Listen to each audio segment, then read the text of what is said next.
would like to welcome you, our esteemed viewers here on GBS TV. And also today, inside in Focus program, we have our guest. And the name of our guest is Professor Dr. Peter Baofu. He's an American visionary. He has written 179 books which talks about, politics, mind, and also culture, as well as the society. And Professor Dr. Peter Baofu has traveled in over 132 countries around the world.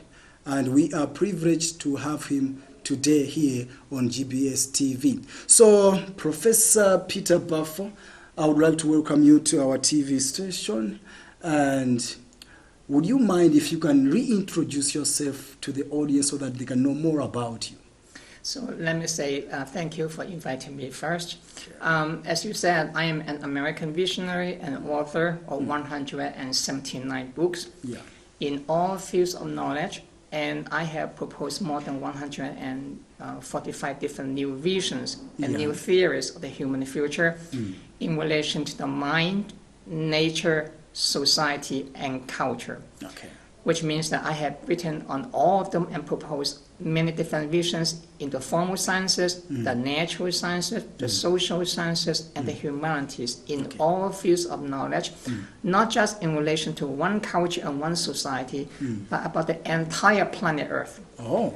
So that is a very important project that I'm doing, and I have been in more than 132 different countries by now, and by the end of my trip, it could be probably more than 150 or 60 different countries, all over the world, in all civilizations. And the reason I do that is because I want to understand humanity on the ground, not just by reading books in a library and all that. That is very easy for me to do, but I want to go to each of them so that I can understand them firsthand, and I want to propose solutions to many of the problems confronting, again, not just one country, one culture, one ethnic group, but for the entire planet Earth.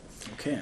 And that is exactly what I do, and so that's why I'm here in Malawi, which is part of Africa, and I should also look into Africa too. Okay, so thank you very much for coming on GBS TV. When we see around the world, we can say that this world is not a safe place to stay because there is political instability. So as Professor Peter Baofu, what do you think is the main cause of political instability in the world? Well, I have been in more than 130 different countries by now, all over the world. And I can see that there are many different factors affecting international instability. Okay. Let me give you some examples because we will not have time to talk about all of them. One good example is one which is very, very noticeable in many countries, is the inequality between the global south and the global north. Okay. Now, I do not say between the north and the south. I talk about between the global south and the global north, which means that in every society that I have gone into, there are some major inequalities between those who are powerful, those who are rich, and those who are less powerful, and who are poor. And this is a major problem in many different societies, including those in the US. So that's a major problem. And that's why nowadays you have, let's say, the summit for G7. Okay. Those are for the rich countries, and many of them are colonial powers. Okay. But you also have now the BRICS. Yes. And many of those countries are in the global south. And many countries now want to join the BRICS because they stand for the global south. And many of them cannot join the G7 because they are for the elitists, the rich, powerful countries, and many of them are colonial powers. So that's a good example that that is a major problem about political instability because the world that we live in is divided. Another example is the Sino-American rivalry now for global influence. As you know, the U.S. is the established hegemon since 1945, more than 70 years now. But now the US is declining. Okay. And you have a rising power, which is China. In my first book, which was published in the year 2000, 1999 to be more exact, it was my doctoral dissertation at MIT. Okay. And I predicted already that China could emerge as the dominant superpower on Earth in the next few decades. Okay. And later on, I wrote some more books about that. In my another book published in 2007, which is titled "Beyond the World of Titans and the Remaking of World Orders," in which I also predicted that that the coming dominant superpowers is China and India. So the U.S. is the established hegemon fighting for its own survival as the dominant hegemon. So that is a political instability. Look at the rivalry now between China and the U.S., especially under the Trump administration, now even more so under Biden. And that is not going to decrease in anytime soon. So this is probably the two most major important causes of political instability nowadays. But there are some other factors, but that is certainly the two most important ones nowadays.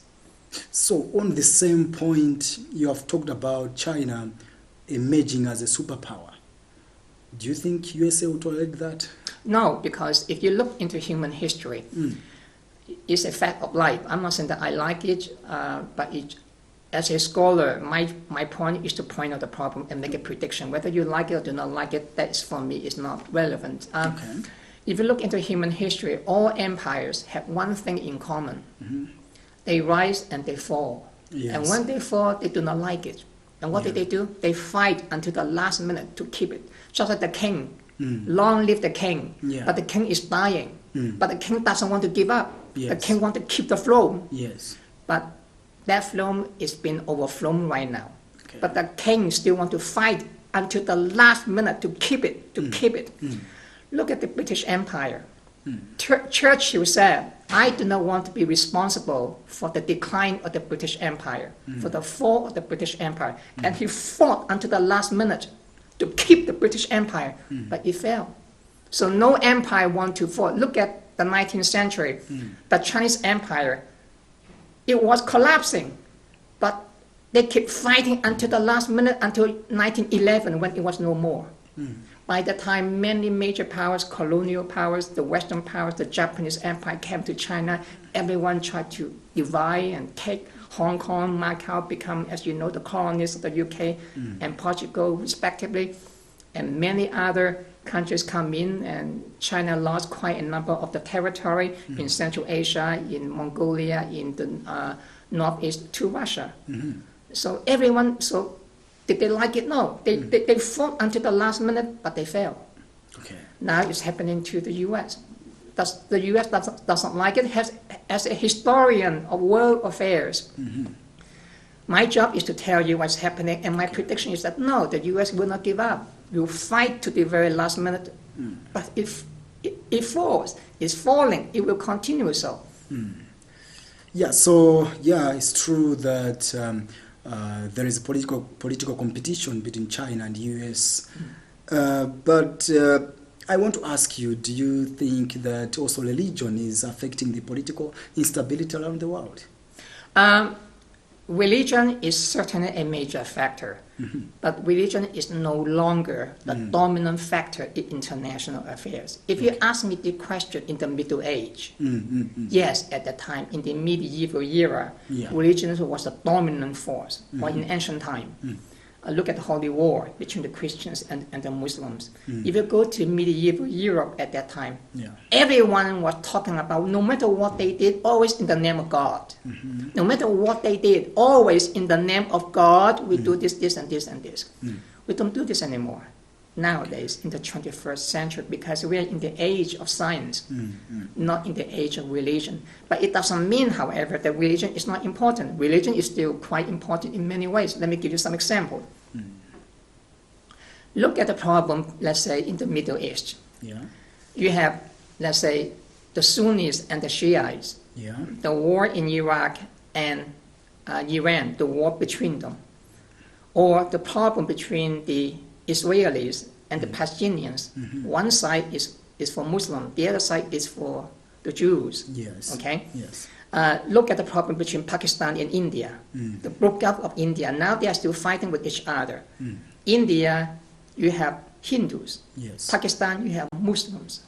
Look at the problem between Nepal and India. One is mostly Buddhist, and the other one is Hindus. Look at the case, let's say, in Western Europe and also in the US. You have some Muslims.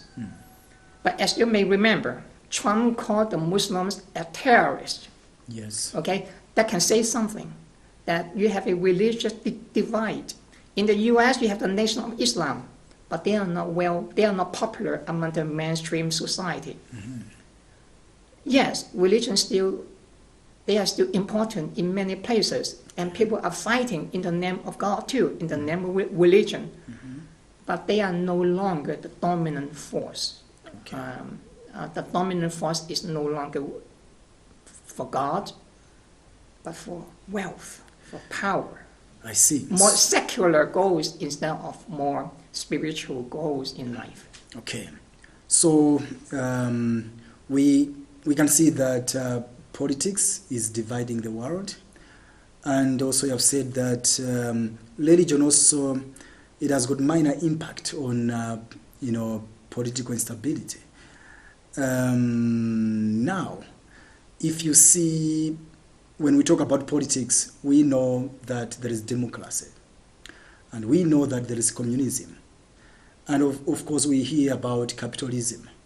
But how many groups of politics, ethics are here in the world? Well, this question is more about political ideology and political philosophy. For example, in political ideology, in political science, and political philosophy, we have different classifications which are available to understand the differences among different political groups. Let me give you some examples again. One example is that some countries, their political system is much more collectivist, and some others are much more individualistic. The political culture, for example. In the case of the US and Western Europe, the political culture is much more individualistic. Okay. In other cultures, let's say in many African cultures, because we are now in Africa, that's why I talk about Africa, and also in the Far East, let's say in China, the political culture is much more collectivist. Okay. So I'm not saying that one is good, the other one is bad, because then you don't understand political culture. Each culture is different. Just like you say you're a man or a woman, doesn't mean that if you're a man, you must be superior. A woman, you must be inferior. If you're white, you're black or Asian. But the same logic, whether you are individualist or collectivist, I think it's just your cultural values and belief. My job as a scholar is to tell you that people disagree about that, and they fight for that. So yeah, that is one major example of political disagreement about political beliefs and values. They just crash, and two of them often don't see each other eye to eye. Okay, one good example. Another example, another political classification about political beliefs and values, let's say, is the distinction between, let's say, even in one political culture, let's say in the case of the US or Western Europe, it is individualistic. But even in that case, you have people there on the far left and people on the far right. Yeah. For example, in the US, for example, you have MAGA versus Antifa right now in the US. One is on the far right and the other one is on the far left.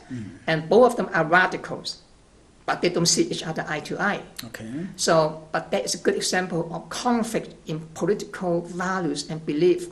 And that is a major reason for the polarization of American civil society and political society. They don't see each other eye to eye. Another good example is Western Europe.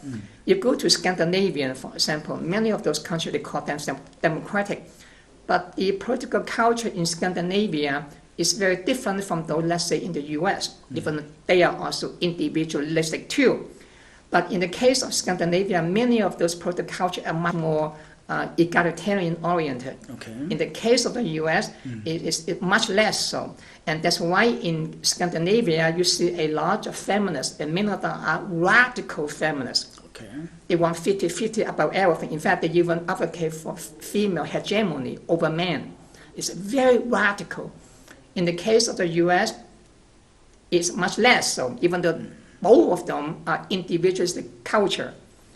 But they also have disagreement too.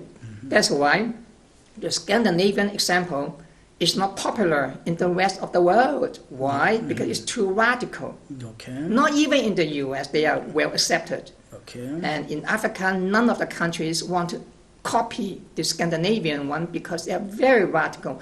Why? Again, political ideology, political culture. So this is just two examples that how come we have so many disagreements in values and beliefs in politics, and people fight against them. Again, I don't take side with either side. My job as a scholar is to tell you why they disagree. So you, as a scholar, you have studied world politics, human nature, future. Do you see any hope that there will be political stability? Yes and no. I think that we go through different cycles. In the short term, the answer is no globally. Okay. Because of the rivalry between the U.S. and China now, that is there's a decoupling or de-risking, however you call that. It's just a political rhetoric.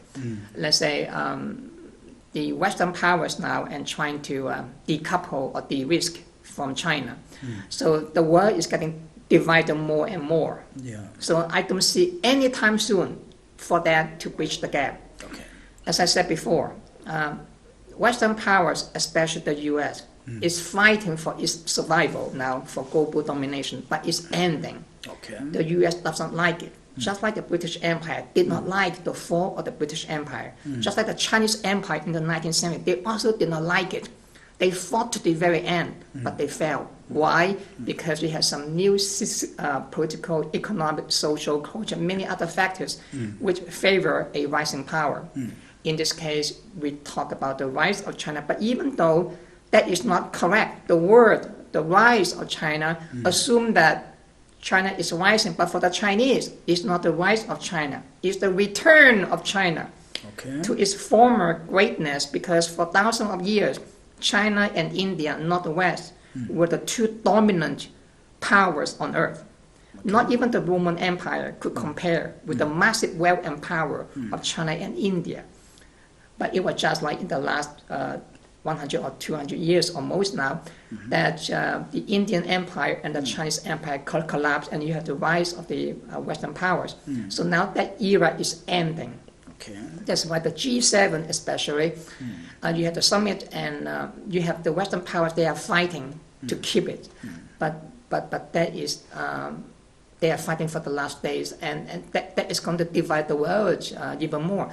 That's only in the shorter term, but in the longer term, as I have predicted in my book published in 2000, The Future of Human Civilization, I spoke about the rise of China as a dominant power, and then in my later book in 2007, I wrote another book, The Beyond the World of Titans and the Remaking of World Orders, in which I predicted that China and India will be the two dominant hegemons on Earth in this century. Okay. And the US and the EU will be number 3 and number 4. They will be the second ranking powers. The first ranking power is the China and India. So once we reach that, there will be much more rivalry now, not between the US and China, between China and India. In fact, it's already happening more and more now. But I do think that if you look even further down the line, I do think that the world, the planet Earth, become more and more integrated in the longer term, and not in the short term. But even then, that integration will not last long, because we are going to the next phase of the human frontier. That will be the outer space. The outer space, the space colonization in other planets and also in other galaxies. That's farther into the future. Remember, I said at the beginning that I'm the visionary of the human future. In all fields of knowledge, I propose a lot of different new vision and theories of the human future. So another theory is about this kind of expansion of the human race to outer space, but that would be another conversation. Okay. Now, let's think about, there is democracy, and also there is what we call communism. Do you think communism has brought a positive impact on human being? Let me make some corrections about the question, because the question is heavily value-laden. Number one, the comparison between democracy and communism is the false dichotomy. Okay. Democracy is a political concept. Communism is an economic concept. So it's not the right way to compare that. You should say the comparison between democracy and autocracy or dictatorship. Yes, that makes more sense. But if you want to compare communism versus what? Versus capitalism, versus socialism, but not versus democracy, because democracy is a political concept. Okay. Communism is an economic concept. So do not confuse between the two. Okay. Number one. Number two, your question also assumes that we have communism on earth. But the problem is that we don't have any communism on earth anymore. There's no communist society on earth. Because by definition, a communist society is a society in which the communes exist. The communes exist, as Karl Marx once said too, is that when the nation state disappears. But none of the nation states in those societies, so-called communistic, disappear. They have no communes left. So they have no communist society nowadays on earth. Now, number three problem, I know where you're going to get at. You may say, well, there are some countries like North Korea, Cuba, China, and all that. They have the political party, which is called Communistic Party. Yeah. I agree with that. In fact, even in France, in the US, they also have Communist Party too. But that is very misleading, because what they mean by communistic is not what we mean by communistic nowadays. Okay. Let me give you one example. Look at China. Yes, China has a political party which is called communistic. But the political system in China, the economic system, is not communistic. On the contrary, the economic system in China now is becoming more and more capitalistic with Chinese characteristics, which means that they are much more socialist, a mixture of capitalism and socialism. So the Chinese call that a mixed kind of economy, mixed between capitalism and socialism with Chinese characteristics. So in the sense, look at the US and China. There are more millionaires right now in China than in the US. Okay. So if China is a communist society, how come there are so many millionaires? And that's why, so the notion, the word communistic is very misleading. The same thing about fascism. In Italy right now, do you know, you have the prime minister, and she is a woman. She is a member of the fascist party. Do you know that? Yeah. Now, fascism in Italy now is not the same as fascism in Mussolini, Italy. Okay. So it's just a history of the slogan, but the slogan doesn't mean the reality, because the meaning changes over time. Okay.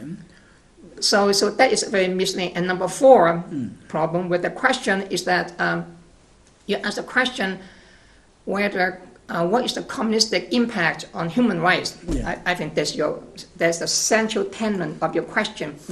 That is also very misleading, too, because you assume, therefore, that so-called society with a communist party must be a dictatorship, and society which has a political party, let's say liberal democratic, must be humanitarian, must be very nice, very benevolent. They are number one in terms of observation of human rights. If you look at the facts, it's often just the opposite. Let me give you some examples. The Greek Minister of Finance, his name is Yanis Varoufakis. Okay. He was interviewed, I think, a few months ago or last year, and someone asked him, there was a lady who asked him, saying that the West should be more aware of China now, because if China is a dictatorship, China only go to another country, colonize everyone else. You know what he said in response to that question? He said, no, the Chinese system is much more humanitarian than the Western ones. And the lady was shocked. Okay. Why? He said, look, The Chinese political system now, one of the major weaknesses, military, is that they have not fought a war since 1979. We are talking more than 44 years, almost 45 years now, they have not yet fought a war. Major Western liberal democratic society, the capitalistic one, have been fighting endless wars every year, war and killing so many people. So which one is better? In the last few decades, China has been able to get rid of poverty, abject poverty, for more than several hundred million people. There's a major observation on human rights, isn't that? Okay. So if you look in that example, there's a major problem here, the way that you portray the question. I just want to understand on the same note, human rights. We have heard that in China, a citizen cannot, speak against the leadership of China, and once you do that, you be apprehended. We have heard about that, but I want to hear from you. Is it true? Because we think that it's against human rights, because someone, if he has got something to express, he has to free express, and that is what is happening in America. But in China, I don't see it. Even North Korea, if you do that, you become the enemy of the government. And does you call this human rights? No, I think that you are repeating Western propaganda here. Let me tell you why. Number one correction. Each country has different political values and beliefs. Okay. None of them is perfect. Okay. Each society is good in something, but not good in something else. Let me give you one analogy. I'm a scholar. I'm good in debating about ideas, but I'm not good at all in boxing. Okay? If I'm not good in boxing, doesn't mean that I'm not good myself. Now, let's say you are Muhammad Ali. You are very good in boxing. Yeah. Doesn't mean that you are superior to me. Yours is better than mine now. Because you are good in boxing, I'm not. But I'm good in scholarship, but you are not. This is just an analogy. Now, what I mean is that each society has something good, something they are not that good at. In the case of China, you talk about this kind of, you cannot speak out. Well, do you know that in the U.S., if you speak out against the U.S. government, you are in trouble too? Okay. Look at that. Let me give you one example. The war on Iraq, at that time, there were some people that spoke out. What happened to those people? In America, just like in many other countries, you are okay if you criticize your enemy. Bravo, number one. But what if you criticize the U.S. government? Okay. Do you know Noam Chomsky? Do you know who he is? Noam Chomsky is a well-known scholar at MIT, okay, the Massachusetts Institute of Technology. You know what? Chomsky is marginalized in American politics. Why? Because he's critical to U.S. foreign policy. In the U.S., just like in many other countries, you criticize your government, you are in trouble. But if you criticize other government which are the enemy of the U.S., you are number one. The same thing in Russia. You criticize Putin, you could be in trouble. If you criticize the U.S., people say you are number one. You are invited on TV all the time. In China, the same thing. You criticize the U.S., you are number one. But if you criticize Chinese government, you are in trouble too. Now, different society, they have their own way to control dissent. Okay? In Saudi Arabia, they may behead you. In the U.S., you are marginalized. You have no future in American politics. You are silenced. Just like a man and a woman. A man, when they fight, they can punch the hell out of you. Violence. A woman, when they fight, they don't do that because they don't have the power, but they will spread gossip about you. They will say, you raped me last night, and ask the police to arrest you. They have different way to fight back. So, but you don't expect them to fight in the same way. Each of them fight in their own way, which is their strength. In warfare, we call that asymmetric warfare. Look at Ukraine and Russia now. Russia come in, bomb the hell out of Ukraine because they have the power. Ukraine doesn't have that power. They cannot fight like Russia. They fight asymmetric warfare. They send out some drones. They try to attack, send some special forces, secretly, hiddenly attack Russia. They don't fight the same way, but each of them fight back. It's life, number one. Number two, that's also not correct because look at the U.S. and China again. There are a lot of things which are good about the U.S. that it does not have, but there are also a lot of good things which are good in China that the U.S. does not have. Look at violence and killing. Every week in the U.S. now that you call someone get killed, shooting, violence. Have you ever heard about that? Almost every week, someone is get killed, some have a gun, shoot at someone. In China, you cannot do that. There's security. There's a question of human right too. Okay. They have their freedom. Freedom from what? Freedom from violence, from getting killed on the street. In China, you are a woman, you work late at night, it's okay. In America, you are a woman, you work late at night. In America, you have a lot of homeless. In China, you don't have a lot of homeless. Okay. That is provision, the social welfare. You see that? There's a question of human rights. Why come you don't talk about it? My point is, each society has something good about them, something bad about them. Propaganda is to portray, demonize those that you do not like. Talk about the bad things about them. You don't talk about the good things. On the other hand, you spend a lot of time talking about the good thing that you have. You never talk about the bad thing that you have. That is the repetition of propaganda. You may want to go to live in China. I was a U.S. Fulbright scholar in China for 1 year. Yeah. I studied the society firsthand. I'm not from China. Okay. I studied them firsthand as a U.S. Fulbright scholar. Okay. I interviewed a lot of people. It's not what you think in Western mass media. You should go there and watch for yourself. So there are a lot of good things about them. There are also a lot of bad things about them. Look at all this money the U.S. has been spending on the military. Do you know why the U.S. has spent so much money on the military? There are more than 1,000 military bases that the U.S. all over the world.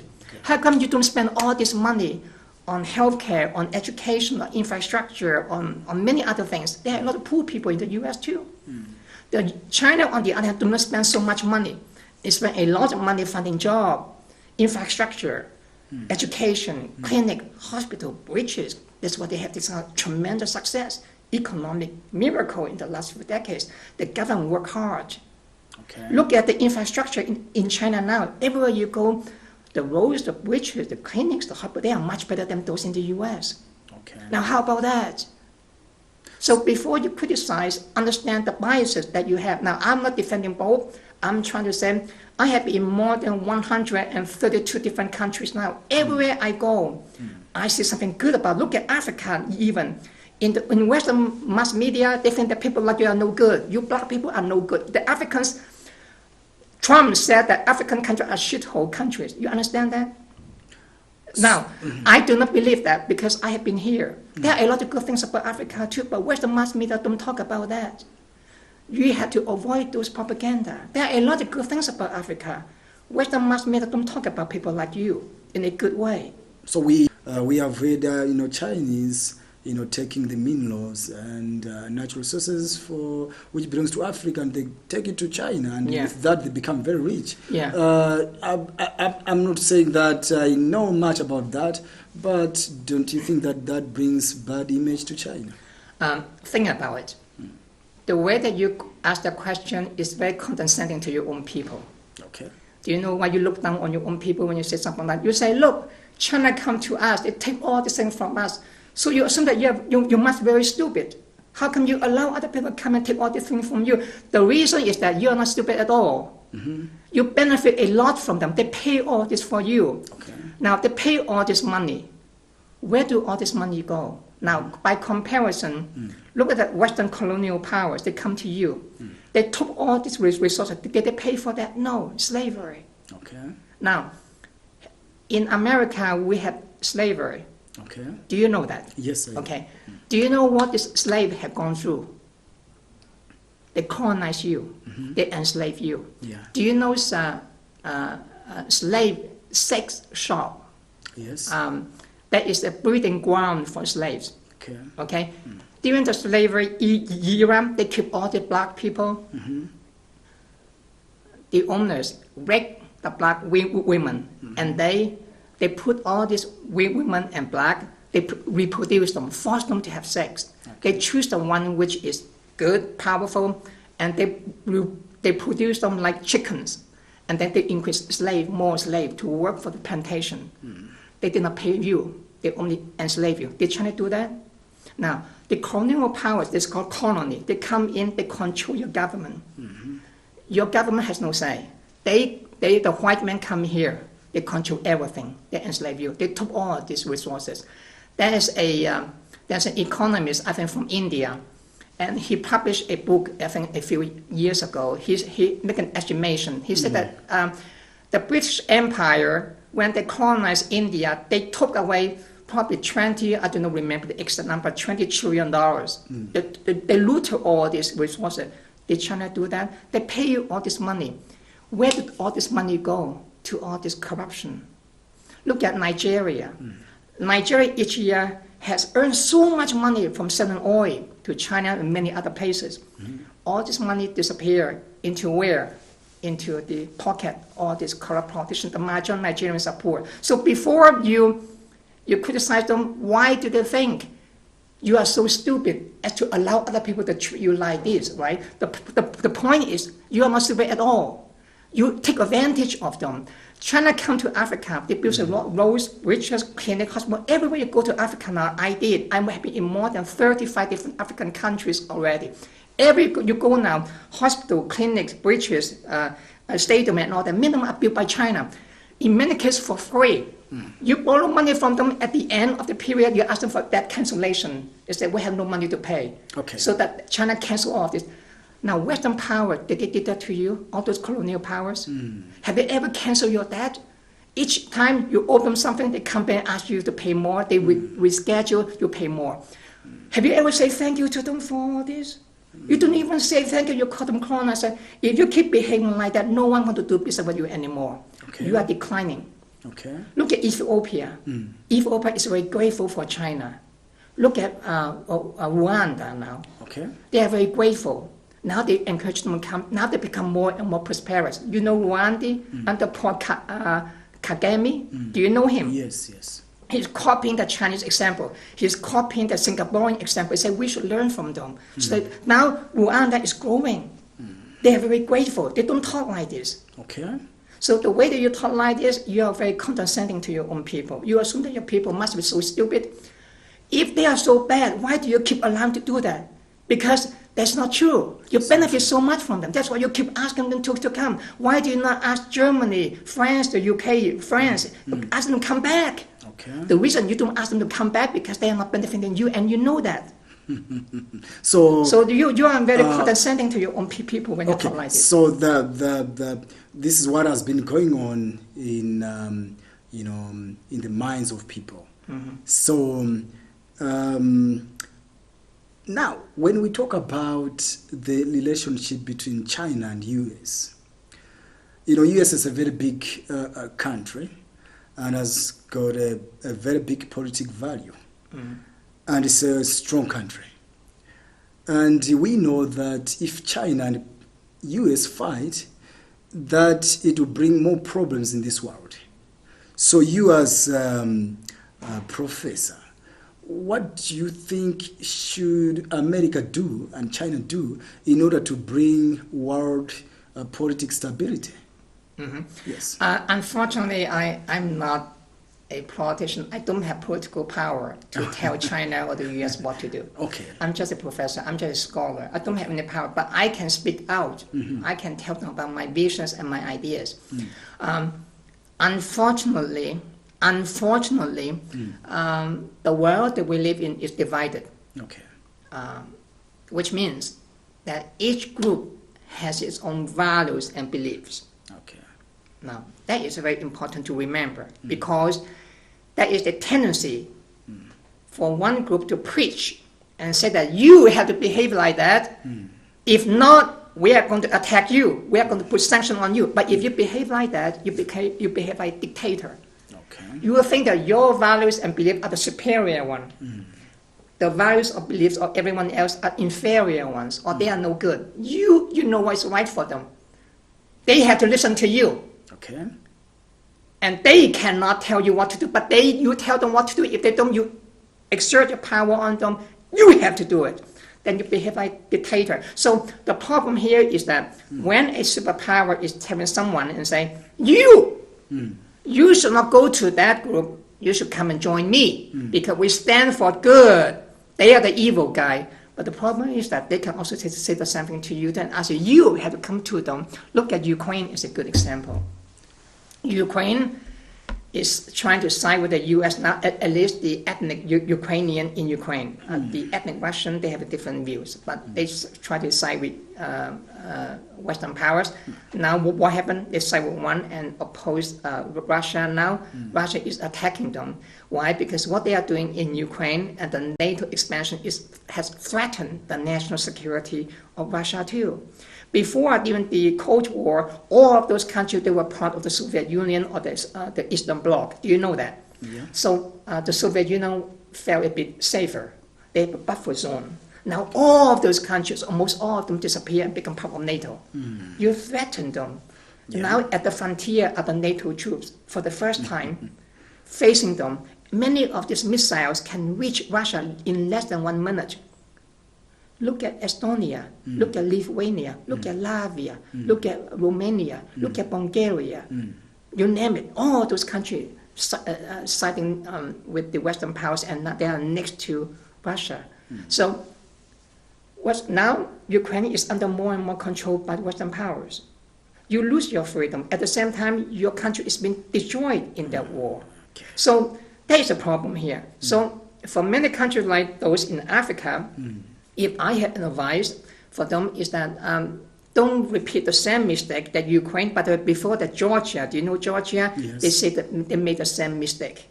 Georgia went to war with Russia thinking that Bush at that time could sign, NATO could side with them. They did not. Okay. So now you have the kind of frozen war between, let's say, Georgia and Russia. Now you have another war going on. This is going to last for quite some time. Now Western powers on one side asking everyone to join them. If you don't, you do business with them, we're going to put a sanction. So they force everyone to sign with them. But many other countries outside the Western world, I have been in so many countries now, many of them do not want that. They don't want to be part of that. Okay. I spoke to them, I understand their rationality. They say, look, if two of them, the rich countries and the powerful countries want to fight, you want to kill each other, fine, go ahead and fight. That's your business. But us, we do not want to be part of that. We want to trade with you, we want to trade with them, we want to be nice to you, we want to be nice to them, but we can help you by offering a peace process. That's why South Africa, many African countries now in your continent are offering Ukraine and Russia and Western powers now a peace process, a mediation, ask them to talk. Yeah. So I think that's much better off for them. If you ask me if I have any advice to give China and the US or many of those countries at war, I don't think they will listen to me because I have no political power. Yeah. But if I have the chance, I could say that stop spending more time fighting, spend more time talking about how you can cooperate each other to benefit each other. Yes, you have disagreements. I know that the disagreements are not small. They are very, very major.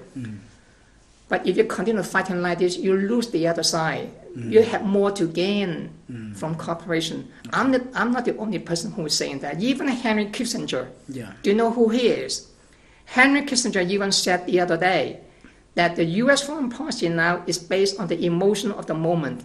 Okay. The U.S. does not have a strategic vision to deal with China in such a way that it can benefit the world in the longer future, both the U.S. and China. That is something that we need. Okay. But we don't have it right now in the U.S., for example. So if I were to give an advice to both, I could say that both of them need to spend more time. I know that because you know, as USA government, I'm sure they are not happy to see China being a superpower. Yes. Because they know that the ideology of China won't benefit America. Because we have been hearing that sometimes, you know, we have heard, you know, China sending spies to, you know, America just to destroy the country of America. So I think like there is that enmity between them. That's why nobody would like to see each other being the superpower. So about this one now, if they have that faith, if they trust each other, do you think America they trust China? No, I Again, I think that you're repeating a lot of misinformation in Western mass media again. Okay. You talk about spying. You think that China is only the country which engages in spying? The most powerful spying agency in the world is not China. It's the CIA. Okay. Okay.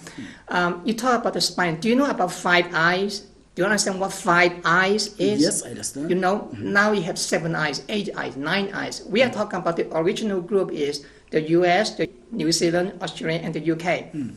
They call them the Five Eyes, stand for spying, satellite, espionage, surveillance, and all that. They have a global network. And all these 5 countries in all continents, they have a global network of spying, surveillance. They get all the information. Your private information, they can come to you without even knowing anything about it. They are the most powerful, in this case, violation of human rights, personal privacy. Okay. Do you know Snowden, Edward Snowden? I think I've heard him. He went to North Korea. No. No. He is the guy who revealed classified information about how massive the US and also the allies have engaged in global spying, surveillance, and all that violation of human rights about many other countries on earth. China doesn't have that power. Okay. So the most extensive global network of spying, espionage, surveillance, and all that is not from China. It's from the Five Eyes. Okay. Now they expanded to include many other countries which are allies of the US. They have 8 eyes, 9 eyes, or 11 eyes. You understand? It's just a metaphor. Yeah. They are tremendous. You say that a few weeks ago, there's another leak of classified information by a person working in the U.S. Army or something like that, and now he was arrested. Yeah. He talked about how penetrative the U.S. spying agency, intelligence gathering agency have penetrated into the Russian networks. That's how the U.S. is so powerful, massively powerful. You talk about hacking. Just in case you do not know, there are more hacking inside China by the US and many other major spying networks than China against the US. Only a few months ago, there's another revelation that the NSA has penetrated into many of the Chinese government computers and network. And they took away massive classified information about Chinese advanced military research, especially on hypersonic missiles, which is some of the state-of-the-art weapon system that China is developing. The U.S. has them, and not only that, many other programs on space exploration and all that. They come in and talk about all of them. The Chinese government is very quiet because it's very embarrassing. Okay. Very embarrassing for them to tell that they have been penetrated. They don't talk about it. They keep quiet. Okay. So I do think that each of them have done that to each other. Not only that, Israel, by the way, has been spying on the U.S. Do you know that? U.S. is a major ally of Israel, have been supporting Israel. Israel is one of the major threats to the U.S. national security in terms of spying. And the U.S. does the same thing to them too. So everyone is spying on everyone else. But why do you pick on one and say that is the bad guy, but everyone is even worse guy than you think, have been spying more, but you keep quiet about them? That is not a good way to understand international relations. I'm just saying that if you want to understand international relations, be careful about all this kind of propaganda. Each side is going to say something to demonize the other side, but they don't say anything about them. Okay. But they're often the bad guy too. So once you get out of this kind of mass media bias, and you will see that there's another way to deal with the problem, is to try to incorporate both of them, ask them to stop.